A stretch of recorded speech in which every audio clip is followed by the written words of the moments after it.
Hi എല്ലാവർക്കും പുതിയൊരു വീഡിയോയിലേക്ക് സ്വാഗതം. ഇന്നത്തെ നമ്മളെ വീഡിയോ നോക്കിയയുടെ ഒരു ഫോണിനെ കുറിച്ചാണ്.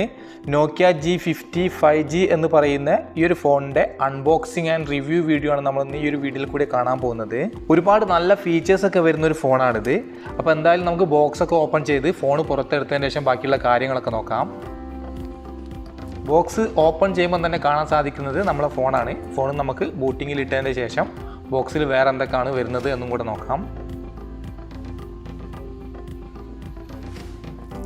ബോക്സിൽ നമുക്ക് ഫോണിൻ്റെ ബാക്കിലിടാൻ പറ്റുന്നൊരു ക്ലിയർ കേസ് വരുന്നുണ്ട്.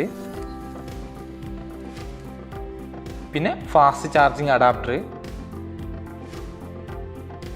പിന്നെ ഇതിൻ്റെ കൂടെ നമുക്കൊരു അടിപൊളി ഇയർഫോണും കിട്ടുന്നുണ്ട്. Type C charging cable. അപ്പോൾ ഇത്രയാണ് ബോക്സിൽ വരുന്ന ആക്സസറീസ്. അപ്പോൾ ഇതാണ് നോക്കിയ G50 5G എന്ന് പറയുന്ന ഫോണ്. എൻ്റെ കയ്യിൽ വരുന്ന ഈ ഒരു വേരിയൻറ്റ് 6GB റാമും 128GB ഇൻറ്റേർണൽ സ്റ്റോറേജുമുള്ള ഓസിയൻ ബ്ലൂ എന്ന് പറയുന്ന ഒരു കളറാണ്. അത്യാവശ്യം വെയിറ്റ് വരുന്ന വലിയൊരു സൈസുള്ള ഒരു ഫോണാണിത്. 220 ഗ്രാമാണ് ഇതിൻ്റെ ഒരു ഭാരം വരുന്നത്.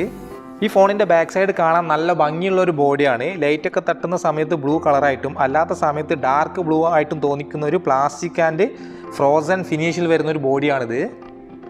ഇനി നമുക്ക് ഫോണിൻ്റെ ഡിസ്പ്ലേ സൈഡ് നോക്കുകയാണെങ്കിൽ 6.82 ഇഞ്ചിൻ്റെ IPS LCD HD+ ഉള്ള ഒരു വി നോച്ചോട് കൂടെയുള്ളൊരു ഡിസ്പ്ലേ ആണ് വരുന്നത്.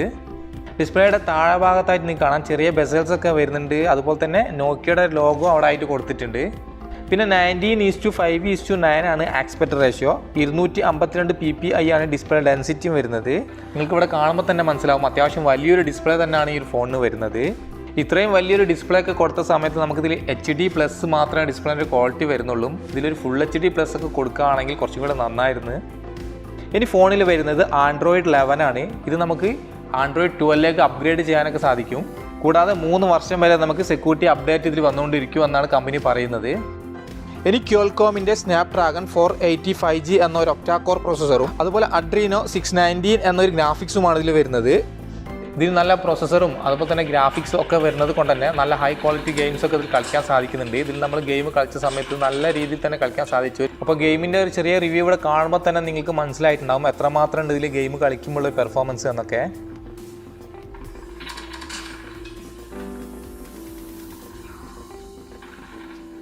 ഈ ഫോൺ അവൈലബിൾ ആവുന്നത് 2 വേരിയൻറ്റിലായിട്ടാണ്. 4GB ആൻഡ് 6GB റാമിൽ 128GB സ്റ്റോറേജിലാണ് ഇത് വരുന്നത്.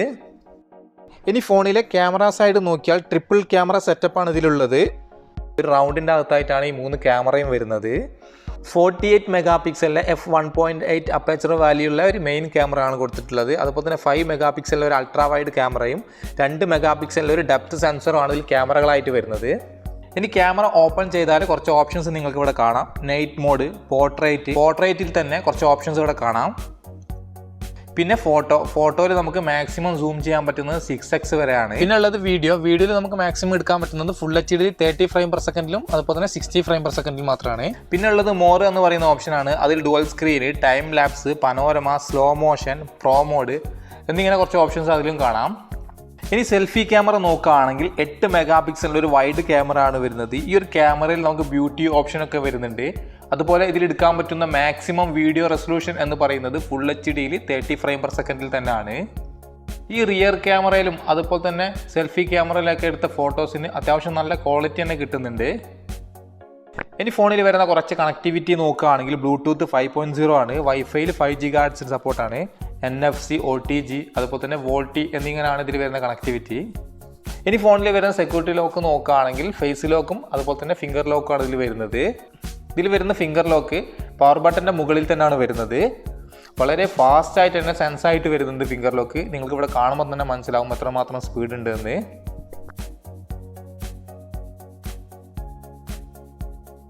അതുപോലെ ഫേസ് ലോക്കും അത്യാവശ്യം നല്ല സ്പീഡിൽ തന്നെയാണ് വർക്ക് ആവുന്നത്.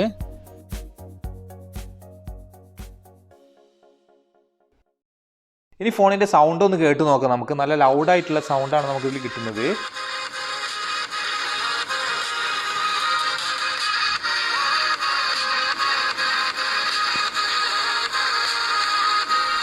അപ്പോൾ സൗണ്ട് കേട്ട സമയത്ത് നിങ്ങൾക്ക് മനസ്സിലായിട്ടുണ്ടാവും അത്യാവശ്യം നല്ല ക്വാളിറ്റിയുള്ള ലൗഡ് സൗണ്ട് തന്നെ നമുക്കിതിൽ കിട്ടുന്നുണ്ട്.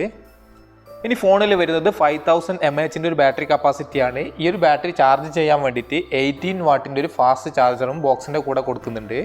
അപ്പോൾ ഈ ഒരു 18 വാട്ടിൻ്റെ ചാർജർ എന്ന് പറയുന്നത് ഒരു 5000 mAh ബാറ്ററി ചാർജ് ചെയ്യാൻ ഒരുപാട് ടൈം എടുക്കുന്ന 1 hour and 40 minutes എടുക്കുന്നതാണ്. ഇനി ഫോണിൻ്റെ ഒരു ഹാർഡ്വെയർ ഫീച്ചേഴ്സ് നോക്കുകയാണെങ്കിൽ താഴെ ഭാഗത്തായിട്ട് Type C ചാർജിങ് പോർട്ട് വരുന്നുണ്ട്. അതുപോലെ തന്നെ ഒരു മെയിൻ മൈക്ക്, പിന്നെ ഒരു ലൗഡ് സ്പീക്കറും അവിടെ കൊടുത്തിട്ടുണ്ട്. ഇനി റൈറ്റ് സൈഡിലായിട്ടാണ് വോളിയോ ബട്ടനും നേരത്തെ നമ്മൾ പറഞ്ഞതുപോലെ തന്നെ പവർ ബട്ടൻ്റെ മുകളിൽ തന്നെയാണ് നമുക്ക് ഫിംഗർ പ്രിൻറ്റ് സെൻസറും വരുന്നത്. ഇനി ലെഫ്റ്റ് സൈഡിലായിട്ട് ഒരു ഗൂഗിൾ അസിസ്റ്റ് ചെയ്യാനുള്ളൊരു ബട്ടൺ വരുന്നുണ്ട്. ഈ ഒരു ബട്ടൺ വരുന്നത് നല്ലൊരു ഉപകാരം തന്നെയാണ്. നോക്കിയയുടെ ഓൾമോസ്റ്റ് സ്മാർട്ട് ഫോണിലും ഇങ്ങനൊരു ഓപ്ഷൻ കൊടുത്തിട്ടുണ്ട്.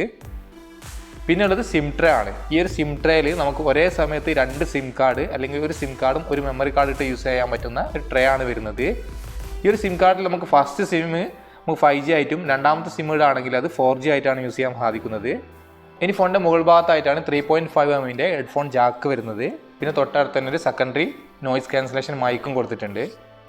ഇനി ഈ ഫോൺ അവൈലബിൾ ആവുന്നത് മിഡ് നൈറ്റ് സണ്ണ്, ഓസിയൻ ബ്ലൂ എന്നിങ്ങനെ 2 കളറിലാണ് വരുന്നത്. അപ്പോൾ ഇത്രയാണ് നമ്മുടെ നോക്കിയ G50 5G എന്ന് പറയുന്ന ഫോണിൻ്റെ അൺബോക്സിങ് ആൻഡ് റിവ്യൂ വീഡിയോ ഇഷ്ടപ്പെട്ടിട്ടുണ്ടെങ്കിൽ ലൈക്ക് ചെയ്യുക. ഇനി എന്തെങ്കിലും ഈ ഒരു ഫോണിനെ കുറിച്ച് കൂടുതൽ അറിയണമെങ്കിൽ കമൻറ്റായിട്ട് ചോദിക്കാവുന്നതാണ്. പിന്നെ ഇതുവരെ ചാനൽ സബ്സ്ക്രൈബ് ചെയ്യാത്ത ആരെങ്കിലും ഉണ്ടെങ്കിൽ എത്രയും പെട്ടെന്ന് തന്നെ സബ്സ്ക്രൈബ് ചെയ്ത് സപ്പോർട്ട് ചെയ്യുക. അപ്പോൾ പുതിയ വീഡിയോസുമായി കാണുന്നത് വരെ ബൈ.